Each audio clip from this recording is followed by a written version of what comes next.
There are moments in life when poverty becomes more than a struggle. It becomes a shadow that follows you everywhere.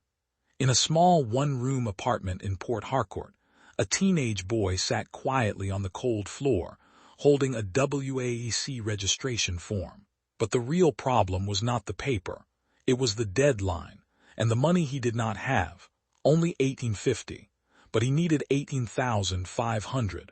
Behind him, his mother sat quietly in the corner, pretending everything was fine, but her tears told the truth. That night, he made a decision that changed everything. The next morning at school, everything looked normal, but nothing was normal for him. The teacher walked in and said, "Anyone who has not paid WAEC fees, stand up." Slowly, he stood up, and so did a few others. Then the room exploded in laughter. "Pure water, boy." The teacher didn't stop it. Instead he said, "If you cannot afford school, go and learn work." That sentence broke something inside him. The next morning before sunrise, he was already on the street. A basin of pure water balanced on his head. Heavy, cold, exhausting, but he had no choice. Cold, pure water for sale. He ran beside moving buses under the hot Nigerian sun, sweat dripping down his face, but he did not stop. Inside one bus, his classmates saw him, and they laughed. Someone even recorded him, but he kept running because hunger does not respect pride. The market was worse. Noise everywhere, people shouting, pushing, ignoring him. He tried to sell, but nobody listened. One man took water and threw coins at him like he was nothing. For a moment, he stood still, not because he was tired, but because he was breaking inside. That night, rain fell heavily on their roof. Water leaked into the room, but there was nothing they could do. His mother sat quietly, crying softly, thinking nobody could hear her. But he heard everything.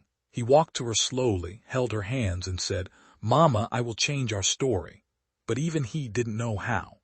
One afternoon, his body gave up. He collapsed by the roadside. People gathered, but no one helped, until an old woman came. She gave him bread and water and said, "Don't give up." Those words stayed inside him forever. Months later, he stood in front of the WAEC result board. His hands were shaking. Then he saw it. He passed.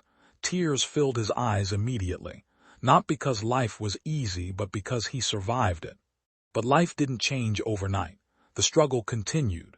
Construction work, restaurant jobs, motorbike deliveries, night hustles, failures, rejection, pain, but he never stopped learning. Until one small idea changed everything. Years later, a tall glass building stood in Lagos. His company name shined boldly at the top.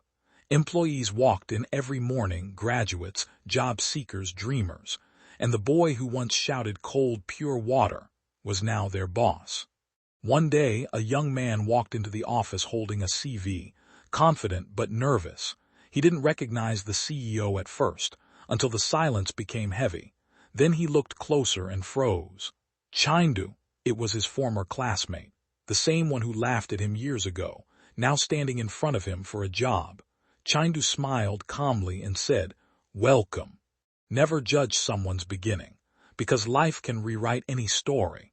The boy you ignore today may be the one who changes your tomorrow, and sometimes your lowest moment becomes your greatest testimony. If you enjoyed this story, don't forget to like, share, and subscribe for more chilling Naija stories.